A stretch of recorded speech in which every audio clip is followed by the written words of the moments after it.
Yo, what's good guys, and welcome your wonderful faces back to some more Team of the Season content. And today I have for you my 10k winning La Liga Team of the Season Cup team. 10k and it's won the cup, I'm serious. It was playing really well, it was smooth, it was overpowered, and I wanted to share it with you today. One of the reasons why I went out to win the cup with my 10k team is I saw the comments. A few people were a little bit put off that my last team wasn't even a squad builder, it was just the one that I used to win the cup first time around, that it was about 45,000 coins. A little bit too expensive if you're not full out for this tournament.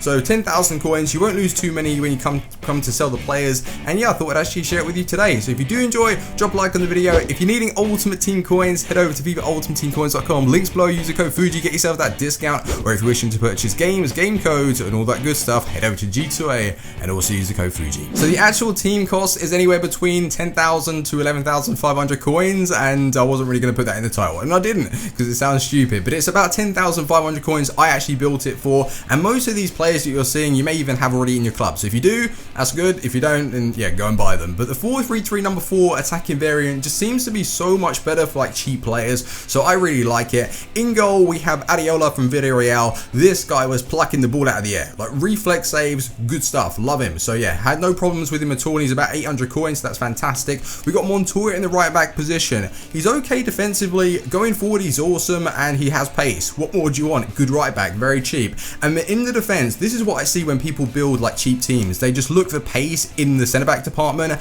and I would kind of say yes and no at the same time. I actually look for the defending stats. Otherwise, when you're coming to build a cheap team, you do not want yourself in the actual predicament where you're trying to win back the ball and it's just rebounding all the time because your defenders don't have high defending stats. But these two, Rami and Mustafi, they have no problems with that. Very, very good defenders, and for the price, it's like, well, they actually were the turning point of the actual team. Like, they won me the tournament just because their defending was so good. So I was happy with that. And in the left back position, we have like one of the worst players in the side, and it was Nacho. Actually, he was the worst player just because his defending is pretty poor, but going forward, he's awesome, and he actually scored a goal. So there you go, with 57 shot. Thanks, Nacho. And then in the midfield, we have some overpowered players. We've got Rafinha with the 4-star skills. Been using him since Project Neymar days, and even before that, he's just great. We got Fernandez, I've been using recently as well. Good dribbling, good passing. He actually scored a couple of goals, so he was fantastic. And then this guy, the star player, he was he the star player? I think he was a star player. Yeah, of course he was. We know who the best player is in this team, and it is Koke. And his high work rates didn't really affect him. He has a powerful shot. He's got good free kicks, good passing, and he was the maestro in this side. And then in the right wing position, not many people think you can actually build like a sweaty, cheap side in the La Liga anymore. This guy's sweaty. He's got 88 pace. He has decent stats. He has a nice finish, really, and he's very cheap. So build it, buy Bakali. He's actually the upgraded version of him. And then in the striker position, you do need to spend a little bit on the back and boo, because if you don't, then you're going to struggle a little bit. But this guy can offer you the height, the strength, the pace. Just, he's a powerhouse, and he has a really nice shot. He's got a little bit of finesse about his play as well, so definitely fork out like the 2,000 coins. I think he's 1,700, so that's awesome.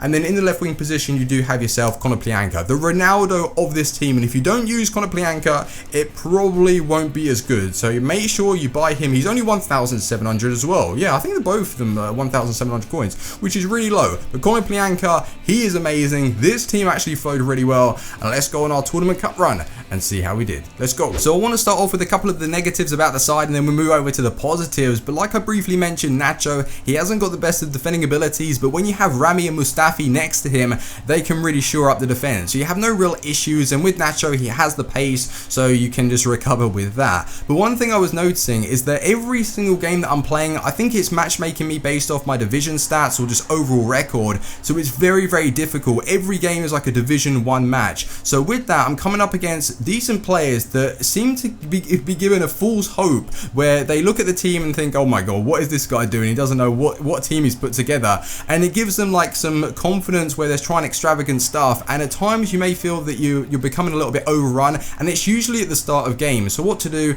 is show them that you're a good defender, and then start building up your confidence and just play with the side as it's supposed to be played with, and it's really, really smooth in the attack. And that's one thing that I want to touch on. The actual midfield is so overpowered, and it's just well supported. You have Rafinha that is light on the ball, and for his stats, he is seriously overpowered. He's got a lovely shot. He can even finish from range, and he's got a nice a little bit of finesse and link-up play about the card as well. Fernandez is awesome. Not as good as Rafinha, but definitely not a bad non-rare to shy away from. Really, he's just a good, solid player. And then Koke was one of the best players. That's why I put him down as the star player. He was just like the maestro. He was the playmaker, linking everybody up. He's got a good free kick. He's got a good shot, and he's that person that you want in the midfield. I still need to try his team of the season, actually. And then you just have a fantastic attack. You've got pace, you've got strength, you've got Connor Plianka that is seriously overpowered on this game, and please buy him. Don't think that you can save your coins in that position, because if you don't, it won't be as good. Literally use him like your Ronaldo, and he will get the majority of the goals. But it was just so good. It was just a really, really good side.